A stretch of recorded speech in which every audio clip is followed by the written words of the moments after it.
But yeah, we are here for game 1 on Data C. And we begin with our first player here on the bottom left. He's our Mexican Terran. Styling it in the purple color. It is Sidestorm Gaming's Special.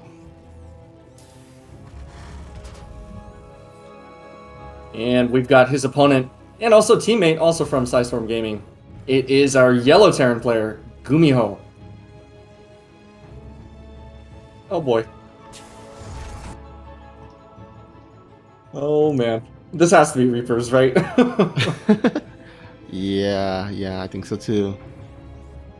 You know, I love it. It's always interesting and exciting to see two players that have particular playstyles, very unique playstyles to their own, kind of clash it out in the series. And oh, for sure.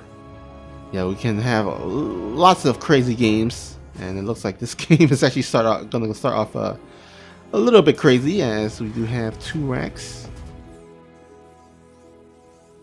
Yeah, this is definitely on the more committed side, I would say. You know, when it comes to Reapers, that's a lot of gas, and you're investing in a unit that really does not scale well later into even just the mid game, or even, you know, just a little bit later in the early game. But look at that, GUMIHO is going to put down a supply depot. I'm not sure how useful it's going to be, because by the time the Reaper is on top of the supply depot, it's in the main. So we'll have to see how much damage Special can get done, or on the other hand, how much damage GUMIHO can sort of mitigate. Yep, looks like the first 2 Reapers are about to pop on out. Now, the good news for GUMIHO is that he did not go greedy. He opened up with 2 gas into racks and factory, so, you know, with the defender's advantage, on paper he should be okay. But oh no, his first Reaper is out and about, scouting around at the incorrect position as well. So okay, he's finally back at home. I was about to say, because if you get your Reaper out of position to these 2 Reapers, like, it can get ugly. Oh, definitely. SCVs are going to be pulled off the line. That first Reaper... Oh, wow. Okay, so it's going to become a 2 versus 1 fight over in the other direction. No way! Special losing both of his first 2 Reapers, and GUMIHO keeping his very first Reaper alive. Wow. Excellent micro. So the tempo really just swung completely in favor of GUMIHO. I mean, now he's got that Hellion out, and Hellions are excellent against Reapers. So that was a very, very solid defense by GUMIHO. Yeah, that was as perfect as you could ask for. And now GUMIHO, he's going to go ahead and try to look for the counterattack. And man, Special, he can't lift off his racks back to go back home, because you know, he needs units to defend. And that means his stim will be delayed, his combat shield will be delayed. Yeah, this is really terrible position here for Special. Oh, definitely. I mean, this entire game has basically been a lesson in why you should not be proxying. All of the bad reasons for proxying, right? You've got a delay in your tech, you've got a delay in safety. Wow, look at that. GG is going to be called immediately. GUMIHO, with a very solid defense, is going to take game number 1. You know what? GUMIHO, of course, known for his towels that he will bring when he's playing. To, I guess, wipe off his hands when it gets a bit too sweaty. So, you know, he has earned the nickname of the Towel Terran. And, you know, sometimes I wonder, like, if GUMIHO was actually one of those players that kind of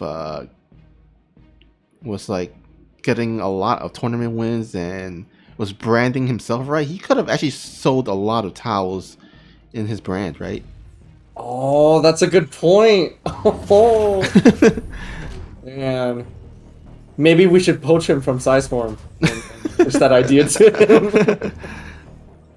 Yeah, unfortunately, he hasn't gotten the results to, you know, go from, you know, being one of the best Terrans. Like, if he was winning tournaments like Maru, I could definitely see him, like, you know, making a lot of towel products and selling them off and right marketing himself and making a lot of money from that.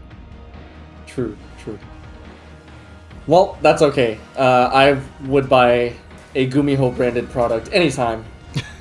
So he's got at least one fan. Well, very cute. So that Reaper is going to start doing a little bit of damage on that first SCV, but we'll get chased off by that Reaper as well. Now, Special's tech is a little bit faster. On the other hand, GUMIHO's economy is going to be a little bit faster. We've got that. Both players going for the low ground command center, but GUMIHO's is just a little bit faster. Oh. Oh, that is a very brave Reaper. It will get taken down, but not before a Hellion returns the favor. We've also got a couple of Marines out on the field as well, so pretty even trade so far.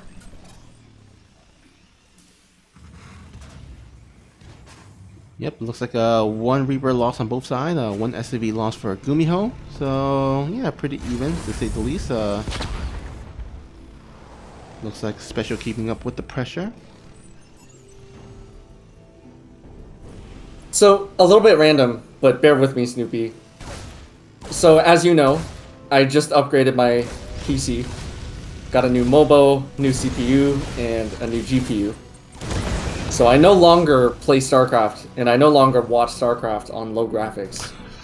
And I'm back to being able to see those portraits, you know, those animated portraits of each unit in each building. Mm-hmm. And in my opinion, the creepiest, by far the creepiest portrait is the Terran building portrait, where you've got the adjutant, the humanoid sort of robotic, you know, AI type of thing. Oh. Because periodically it looks over at the camera, and it like takes its face off, and it reveals lights and whatnot underneath. Oh god. And it's like kind of creepy. And so as you were talking, I suffered a lot of trauma in that moment because of what the adjutant was doing on my screen. So I just wanted to make sure that you knew that. Oh, that's good to know. I'm so happy for you, because playing StarCraft 2 on low graphics is, I mean, this is such a beautiful game. Like I would hope like everyone can enjoy the game, right? In its in terms of aesthetics, you know. Right. So it's a very complex game, but I think that everybody can agree, you know, casuals and hardcore fans alike, everybody can agree that the graphics are pretty top notch. They've really held up. Yes, so it looks like there is going to be a bit of a push. GUMIHO is going to try to do some damage. I think that Special might be able to clean it up. No, actually, good Marine count. All that's left on the, well, actually in the air for Special are a couple of Ravens. Wow. A little bit of Cyclone versus Cyclone Micro, with GUMIHO coming out on top in the early game. Alright. Wow, that's 3 Ravens here in Special's arsenal. There's one tank that's actually getting healed up, actually. That's nice. I was about to say, because that tank was so low in life, like, you might want to go ahead and drop down the meal. Right.